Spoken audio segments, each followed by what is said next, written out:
invitado, es un miembro de la Z101, lo ha sido siempre, en su condición de comunicar, divulgar lo que su conocimiento médico, su preparación le permite. Y el doctor Secundino Palacios va a compartir con nosotros, yo pienso que como una forma de alguna manera explicar al país los padecimientos de una persona que tenga un cuadro de esquizofrenia. Y esto lo decimos, es importante, todavía sin que necesariamente la Policía Nacional o el Ministerio Público haya presentado al país necesariamente algún documento que de manera oficial respalde la versión que hasta ahora hemos conocido de que ese sería el padecimiento específico que tendría el joven que protagonizó los acontecimientos violentos del día de ayer en el residencial Naco Cuarto, aunque nosotros hemos conocido, y lo aclarábamos en la mañana, de personas cercanas, que sería esa la condición que hipotéticamente tendría. Haciendo esa salvedad, a falta todavía, insistimos, de que se pueda comprobar desde el punto de vista jurídico, Ministerio Público y documentación policial, y a sabiendas de qué es lo que se ha esparcido y que nos han dicho personas cercanas, saludamos al doctor Secundino Palacios para hablar de las condiciones en las que puede verse involucrado la sintomatología de una persona que esté bajo el triste padecimiento de la esquizofrenia. Buen día, doctor. Bienvenido al Gobierno de la Mañana de la Z101. Muy buenos días, José Luis Mendoza, Osendo Tavares, Josefina Ortiz, don bienvenido. Que los ahí, ayúdame en la cabina, José Luis. Está bien, camarada. Nos veremos en la trinchera del honor. Salude al padrón completo y se evita eso, porque mira, ya está Felipe molesto, ya está se bien, Conde. Camarada. Rosendo dice que con él no cuenten para la entrevista. Nos veremos en la trinchera, nos veremos en la trinchera del honor. Así es, hermano. No hay ni trinchera ni honor ya. Los demás te saludamos, doctor. Te queremos, hermano. Saludos para todos. En primer lugar, José Luis, me parece muy oportuno el señalamiento que tú haces. Como uno no ha hecho un descenso al lugar de los hechos, ni tengo antecedentes o una historia clínica, podemos hacer inferencias. Correcto. ¿Qué son inferencias? Bueno, es un análisis viendo lo que es la historia, los eventos, el cuadro, y entonces podemos inferir cosas. En primer lugar, ¿qué es la psicosis? Cuando un ser humano está psicótico, psicomente, pato, enfermedad. Cuando decimos ese ser humano está psicótico, significa que tiene una pérdida del contacto con la realidad y pérdida del control de los impulsos. En el caso de la esquizofrenia, hay 3 tipos de esquizofrenia, 4. La esquizofrenia hebefrénica desorganizada o del adolescente, la esquizofrenia que debuta en la adolescencia, por eso se llama desorganizada, porque no permite la organización de la personalidad. La esquizofrenia paranoide que debuta ya en la fase adulta, la esquizofrenia hebefrénica, ya la dije, del adolescente, simple y catatónica. Pero todas son un desbalance neurobioquímico. En el caso de la esquizofrenia entendemos que es una enfermedad del neurodesarrollo que comienza en el vientre de la madre, no sintetizándose lo que se llaman bases glutamatérgicas. El glutamato es un aminoácido esencial que tiene que sintetizarlo el vientre materno. Okay. Por eso podemos hacer inferencia de que es una esquizofrenia o que puede ser un cuadro depresivo mayor que cuando decimos una depresión mayor significa un desbalance neurobioquímico en el que hay una alteración de la serotonina, que es el neurotransmisor de las obsesiones, las convulsiones, la dopamina, neurotransmisor del placer, y la noradrenalina, alerta y energía. Entonces, un desbalance neurobioquímico, estos son los neurotransmisores buenos. Entonces, en estos pacientes habría neurotransmisores malos, que es el cortisol, que da una agresividad terrible, la norepinefrina, que pone agresivo, violento, y la adrenalina. Entonces, en este caso, pudiésemos inferir, si el comentario es que es una esquizofrenia, entonces es una evolución de larga enfermedad y de mal pronóstico. Y si no estaba medicado, estos pacientes presentan un cuadro, tanto la esquizofrenia como la depresión, Cuando es de larga evolución, el que va a haber un proceso de deterioro de la corteza cerebral. Si lo mandamos a hacer una tomografía computarizada o una resonancia magnética, el neuroradiólogo nos va a reportar atrofia córtico-subcortical, es decir, se fue la corteza y la subcorteza. Atrofia córtico-subcortical, lóbulo frontal, parietal, temporocipital, bilateral, hemisferio derecho e izquierdo. Entonces, esta es una patología de muy mal pronóstico y es esquizofrenia. Y estos pacientes se tornan muy agresivos, muy violentos, sobre todo si no tienen un seguimiento clínico y tratamiento permanente. Pero también está la comorbilidad. Comorbilidad significa que andan juntos cuadros depresivos mayores con uso y abuso de sustancias psicoactivas. Y cuando es de larga evolución, la metanfetamina, la pseudoefedrina, cocaína, pentatoxina, meperidina, demerol, heroína, fentanilo, cocaína y toda esa porquería que andan por ahí, un opiáceo más, uno menos, no importa, pero todos destruyen, se comen la corteza cerebral y dejan el cerebro en lo que es la estructura más básica, porque se va la corteza y la subcorteza y el paciente está totalmente desconectado de la realidad. Por eso cuando decimos que el paciente está psicótico, significa que decirle ácido desoxirribonucleico y chocolate es lo mismo, porque no va a interiorizar conceptos clínicos, ni va tampoco a obedecer órdenes, ni va a poderse integrar a la sociedad de manera civilizada, pacífica y hacer los aportes que requiere lo que es la salud mental. Doctor, sí. En un país como el nuestro, donde la cobertura psiquiátrica, sobre todo en el sistema público, está bastante limitada, yo he criticado mucho, de hecho, las residencias que hacen los estudiantes de medicina que están incluidas en la psiquiatría son creo que 22 al año. Acaba de ingresar ahora una de nuestras sobrinas y hubo que esperar muchísimo. Ahora bien, sabiendo que el alcance de la cobertura y el tratamiento es muy limitado, sobre todo en el campo de la medicina pública, ¿qué pudiéramos decir de nuestro país, de nuestra masa social? Hace un ratito, unas horas, Felipe nos instaba a hacer un ejercicio, yo lo hice, y te aparecían en Google una serie de hechos monstruosos, similares en algún sentido a lo ocurrido el día de ayer, donde uno pudiera pensar, como dice usted, inferir que una cantidad importante de la población pudiera tener, si no los indicios, ya los padecimientos avanzados que usted ha explicado de esquizofrenia sin estar diagnosticado. Yo sé que es difícil tratar de hacer proyecciones o cálculos de lo que no se tiene, pero ¿por dónde anda ese estatus de salud en esos aspectos de una población como la de la República Dominicana? Mira, esa inquietud de Felipe y de todos ustedes allá es muy interesante. Nosotros llamamos el volumen de estresores psicosociales que tiene la sociedad dominicana y parte del mundo. En primer lugar, debo decir que en estos momentos ningún país en el mundo tiene la cobertura de profesionales de salud mental suficiente para enfrentar el problema que tiene, comenzando con Estados Unidos y todo Occidente, porque el volumen de sustancias psicoactivas es muy alto. Ustedes conocen eso porque ustedes manejan comunicación, pero en la República Dominicana, el país que nos confiere, no tenemos, José Luis, distinguido director y amigo, no tenemos la capacidad para darle respuesta al volumen de estresores psicosociales que se nos presentan diariamente.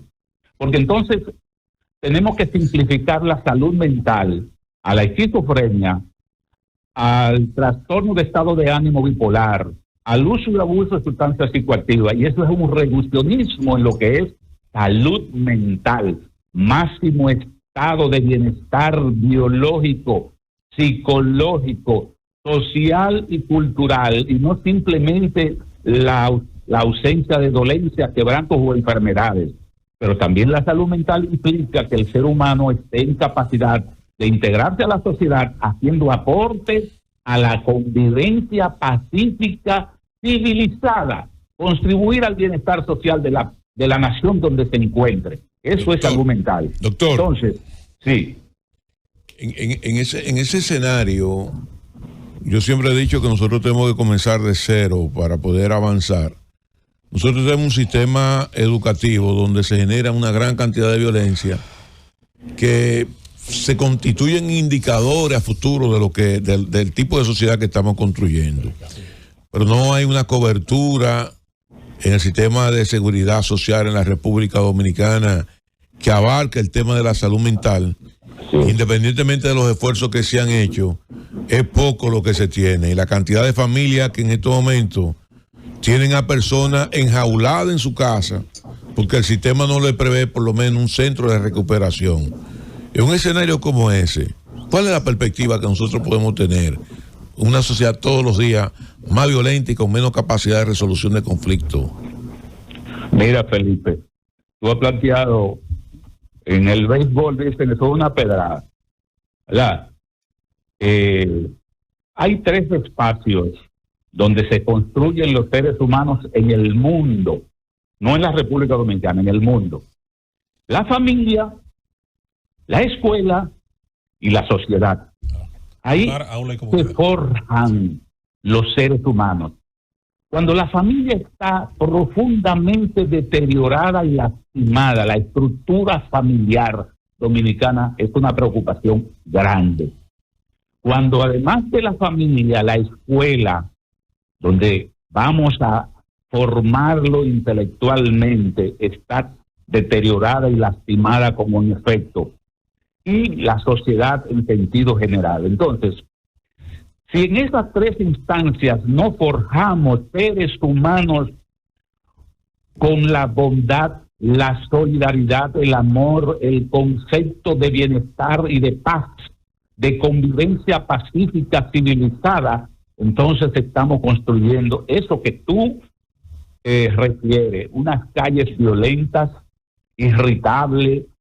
Es insólito que por un turno en una bomba de gasolina se maten 2 seres humanos, ambos probablemente con niveles académicos de, superior o sabían leer porque tenían pistolas. En consecuencia, el cuadro requiere, Felipe y todo el equipo, de la participación. Debo decir que el jefe de Estado, presidente Luis Abinader, tuvo preocupaciones sobre este particular y convocó un grupo de profesionales de salud mental. Y entonces conformamos un equipo de 15 o 20 neurólogos, psiquiatras, etcétera. Hicimos una propuesta que requiere la participación de todos los sectores, las iglesias, las Fuerzas Armadas, la Policía Nacional, los partidos políticos, los clubes sociales, las asociaciones, desde las asociaciones de ganaderos hasta las asociaciones de motoconchistas, porque hace falta disminuir los niveles de irritabilidad, es decir, esa bonomía que caracterizaba al dominicano, esa buena vibra, ese sentido de solidaridad, de afecto, de ternura, que nos ha caracterizado como pueblo siempre, lo vamos perdiendo. Y en la medida que va perdiendo, las sociedades se vuelven más violentas. ¿Por qué vienen los turistas a la República Dominicana y quieren salir a la calle? Porque el dominicano es mercochoso, sabroso, simpático, agradable. Eso se va perdiendo. Y en consecuencia, hay que repensar, Felipe, el tipo de familia. Yo le decía a Monseñor Jesús Castro Marte, el obispo de la diócesis de Altagracia, que somos hermanos y nos queremos mucho. Bueno, hay que repensar la conceptualización de familia para la construcción de una sociedad donde el tener fusiles y armas de fuego y ser violento, y soy el mamado de la pandilla, etcétera, etcétera, y soy el león del barrio, no sea un atributo. Pero al mismo tiempo, Felipe, ustedes y la Z101 tienen, las redes sociales hacen muchas cosas buenas, pero también el insulto y la descalificación y los atropellos verbales no son buenos. Entonces tenemos que trabajar en varias direcciones.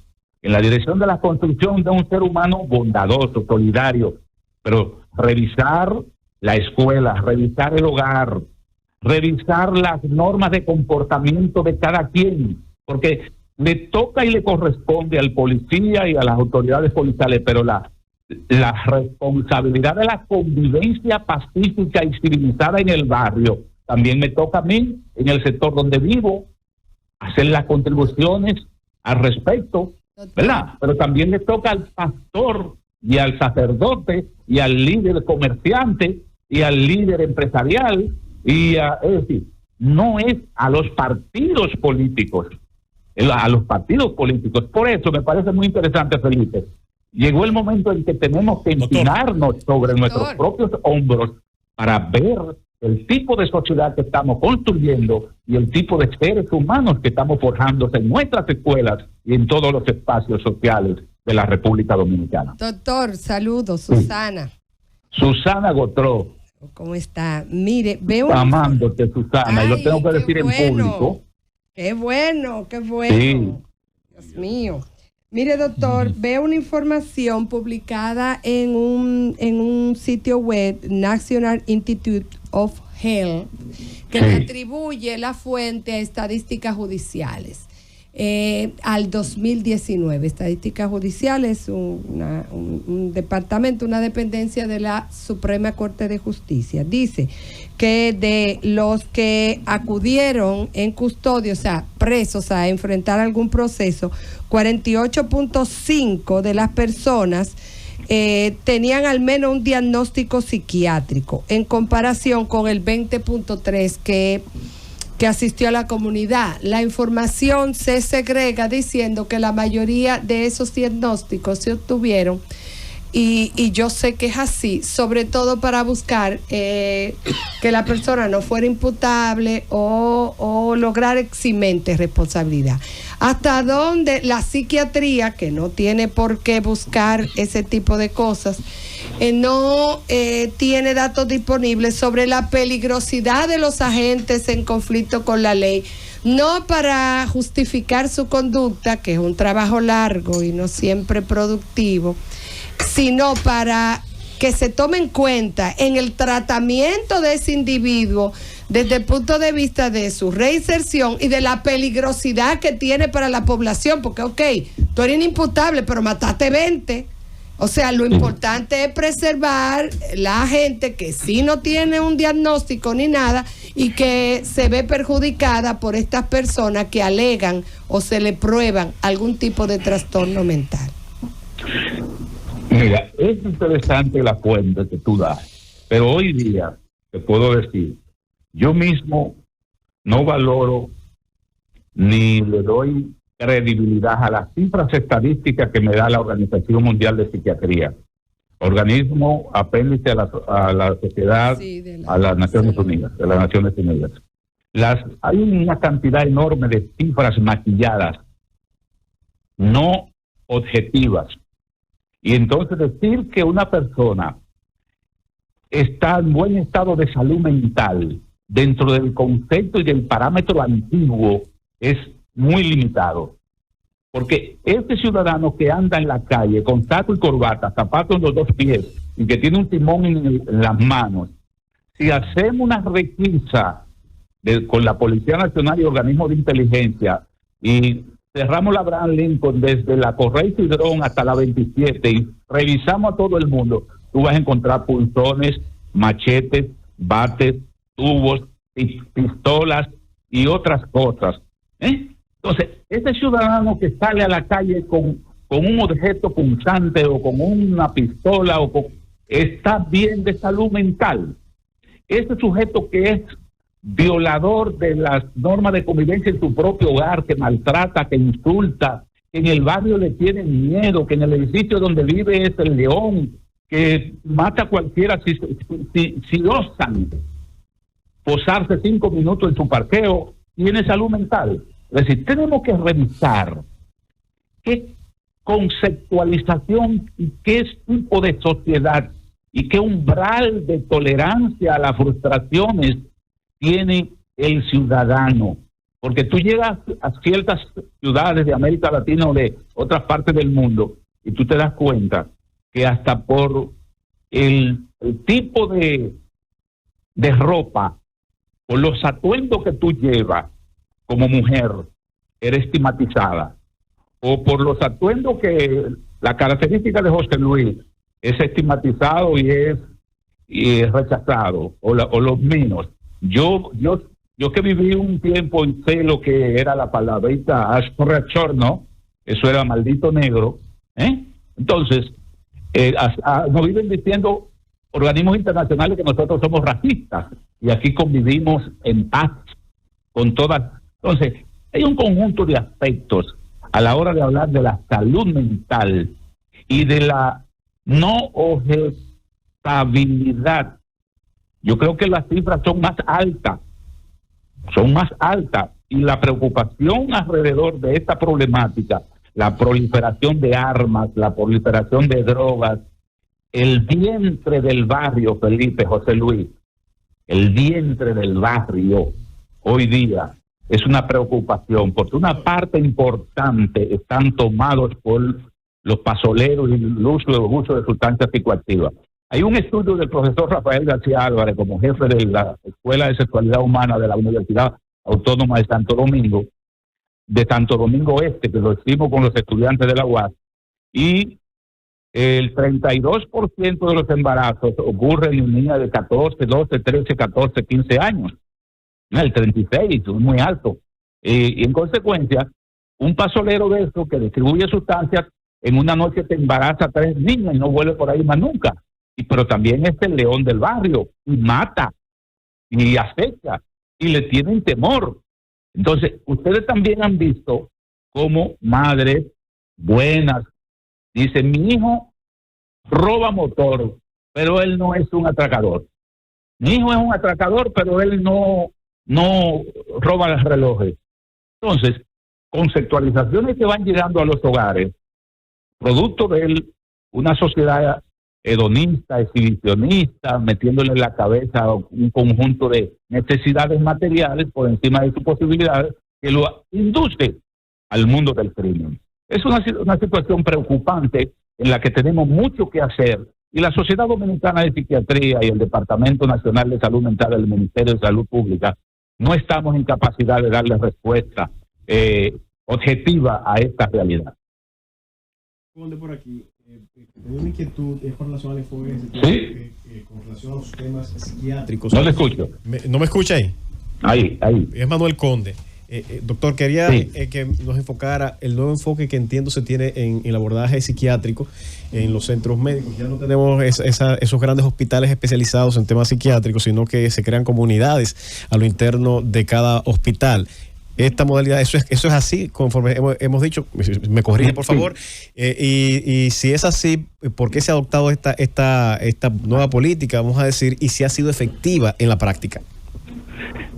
Sí, ha sido efectiva pero insuficiente. El concepto era el concepto manicomial: almacenar un enfermo mental de Higüey, uno de Barahona, uno de Montecristi, de Villapiña, San Francisco de Macorís, todos en el 28. Se convirtió el 28 en un almacén de enfermos.